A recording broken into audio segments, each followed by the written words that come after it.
ఆస్తి కోసం ఓ వ్యక్తి దారుణానికి ఒడిగట్టాడు. గర్భిణి అని కూడా చూడకుండా సవతి కొడుకు పిన్నిని దారుణంగా హత్య చేసిన సంఘటన కరీంనగర్ జిల్లాలో తీవ్ర కలకలం రేపింది. పైగా కత్తిని ఆన్లైన్లో ఆర్డర్ చేసి గంజాయి సేవించి మరీ హత్య చేశాడు.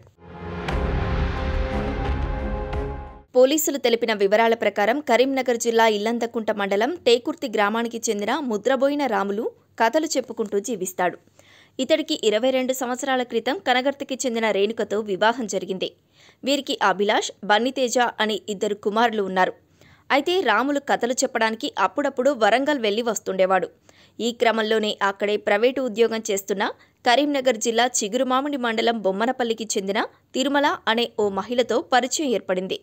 వీరి పరిచయం కాస్త తర్వాత వివాహేతర సంబంధంగా మారింది. అయితే తిరుమలకు అప్పటికే వివాహం జరిగి భర్తతో వేరుగా ఉంటోంది. రాములు కూడా నిన్ను ప్రేమిస్తున్నాను అని చెప్పి ఆమెను 8 ఏళ్ల క్రితం వివాహం చేసుకున్నాడు.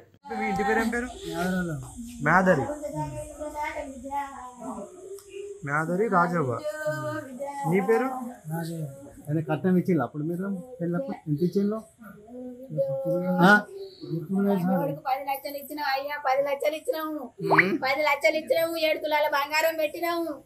7 తులాల బంగారం పెట్టిన లంజవాడుకు నాకేం లేదు అంటే నేను అర్ధుల ఉంగరం చేయించిన వానికి అర్ధుల ఉంగరం చేయించిన ఫస్ట్ భార్య ఉన్నదా ఆమె కూడా?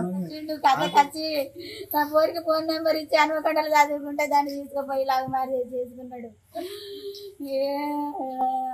అలా టేకుర్తి గ్రామంలోనే వేరే ఇంట్లో రాములు తిరుమలతో కలిసి కాపురం పెట్టాడు. ఈ క్రమంలో రాములు మొదటి భార్య రేణుక తన కుమారులు తిరుమలపై కక్ష పెంచుకున్నారు.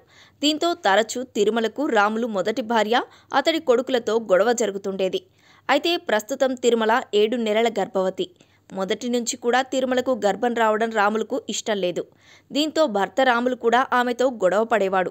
పైగా ఆమె బిడ్డను కంటే ఆస్తిలో వాటా దక్కుతుందేమోనని రాములు కొడుకులు అతని భార్య అనుకునేవారు. ఈ క్రమంలోనే ఆమెను ఎలాగైనా చంపాలని కుట్ర పన్నారు. తిరుమల గర్భం దాల్చడం ఇష్టలేని రాములు కూడా వీరితో చేయి కలిపాడు. అలా అంతా కలిసి ఆమెను చంపాలని నిర్ణయించుకున్నారు. అరిసెలలో పెట్టిన కూడా అయితే గుర్తు అనుకున్నా. నేను పంచాయతీలు అయినాయి, పోలీస్ స్టేషన్కి పోయినాం, అయ్యా పెద్ద మడుతులలో పోయినాం. పెద్ద మడుతులలో పోతే సైజు ఇచ్చిండు, ఇక్కడ సైజు ఇచ్చిండు, అక్కడ ఇల్లంతకుంటే సైజు ఇచ్చిండు. పోరు జీవితం ఖరాబు చేస్తా వరవల్ల అంజవాడుకొని ఆయన పోరు ఎంత ఉన్నదిరా, ఆ పోరు వయసు ఎంత ఉన్నదిరా, దాని జీవితం ఖరాబు చేస్తా వరంత ఇచ్చిండు. ఇల్లే ఉన్నది, ఏం లేదు. కానీ చిన్న కొడుకు చంపిండట. అందరు కూడా చంపిండు, అందరు మొత్తం 4 ఓడి. ఏం పేరో నాకు తెలియదు. వాళ్ళ మీద మండిపోయి అందరు కూడా రామనాగ్య లేనిది ఏది కాదు, రామనాగ్య లేనిది ఏది కాదు. సంవత్సరాలు అయ్యా బాధ పని చేసింది. అది ఎక్కడ పొలాలు పడితే అక్కడ చేసుకుంటూ వచ్చింది రామని దినాలకు. రామని ఇప్పుడే 7 నెలలు. ఈ హత్య కోసం రాములు చిన్న కొడుకు బన్నితేజ అమెజాన్లో ఓ కత్తి కొన్నాడు. అప్పటికే గంజాయి సేవించే అలవాటు ఉన్న బన్నితేజ హత్య రోజు కూడా గంజాయి సేవించి ఆ కత్తితో తిరుమలను ఆమె ఇంట్లోనే అత్యంత దారుణంగా హత్య చేశాడు. తిరుమలను గొంతు కోసి హతమార్చాడు. తీవ్ర రక్తస్రావంతో తిరుమల అక్కడికక్కడే మృతి చెందింది. అయితే ఈ సంఘటనపై ఫిర్యాదు అందుకున్న పోలీసులు ఘటనా స్థలాన్ని పరిశీలించారు.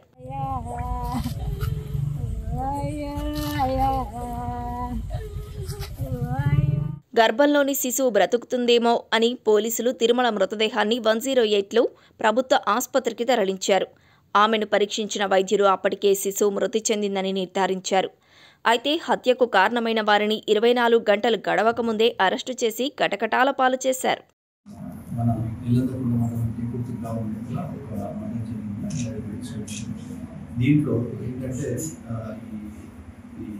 చనిపోయిన లేడీ యొక్క భర్త రాముడు 25 సంవత్సరాల క్రితం ఆమెకు రేణుక అమ్మాయితో పెళ్ళైపోయింది, 2 పిల్లలు అయిపోయింది. సబ్సిక్వెంట్గా ఈ అమ్మాయితో 2018 అంటే అబౌట్ 8 years బ్యాక్ పరిచయం ఏర్పడినటువంటి క్రమంలో అది ప్రేమగా మారి వాళ్ళు సీక్రెట్గా మెట్టుకుంట దగ్గర పెళ్లి చేసుకుని. సో అది ఆ విషయాన్ని నేను దాచిపెడతాడు. మొదటి ఆల్రెడీ పెళ్ళై తన పిల్లలు ఉన్న సంగతి దాచిపెడతాడు.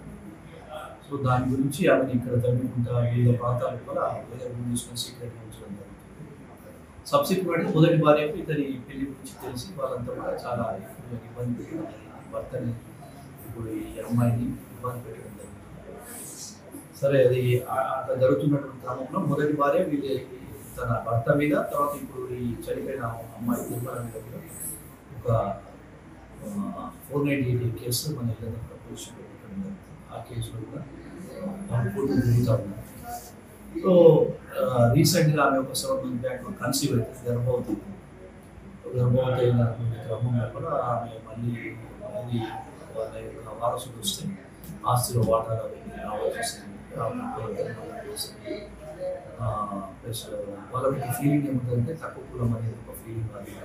సో దాన్ని ఎట్లనే చేసి ఈ వారసు రాకుండా ప్లస్ ఈ సోషల్ స్టిగ్మా అని వాళ్ళు ఏదైతే భావిస్తున్నారో దాని నుంచి తప్పించుకోవడానికి అని చెప్పి ఒక ప్లాన్ చేసి ఎట్లనే చేసి ఉద్దేశంతో ఆ కుటుంబంతో వాళ్ళ నలుగురు ఇద్దరు కొడుకులు భార్య భర్తలు మాట్లాడుతున్నారు.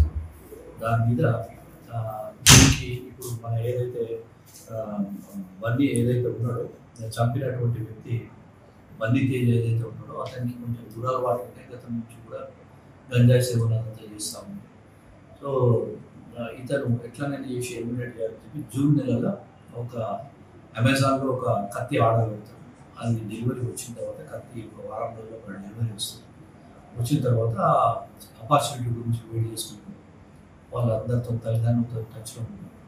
నిన్న పోయి ఆ కత్తి తీసుకొని పోయి అది కొంచెం గంజాయి సేవించిన తర్వాత ఆ కత్తి తీసుకొని పోయి చంపడం. సో మీన్ వైల్ దానికంటే ముందు ఇతను చంపడం ఎలా అనేటువంటి విషయాన్ని కూడా యూట్యూబ్లో సర్చ్ చేసి చూసి ఆ కత్తితో ఈజీగా ఎట్లా తప్పాలనేటువంటి దాన్ని తెలుసుకొని నిన్న పోయి ఆమె మీద కిరాతకంగా దాడి చేసి అమ్మాయిని చంపడం జరిగింది. సో దాంట్లో వీళ్ళ నలుగురిని అరెస్ట్ చేసి వీళ్ళ మీద SC/ST యాక్ట్ కింద అదేవిధంగా మర్డర్ కేసు, తర్వాత ఇతను గంజాయి సేవ చేసి ఉన్న దాని విషయంలో కూడా దాన్ని కూడా మనం సైంటిఫిక్గా ఇది చెక్ చేసిన తర్వాత టెస్ట్ చేసి అతనికి అది ప్రూవ్ అని వచ్చింది. సో దాన్ని ఆ సెక్షన్స్ NDPS యాక్ట్, మాదక ద్రవ్యాల సేవల యాక్ట్ కూడా ఈరోజు వాళ్ళందరినీ కూడా కోర్టులో ప్రవేశపెట్టారు.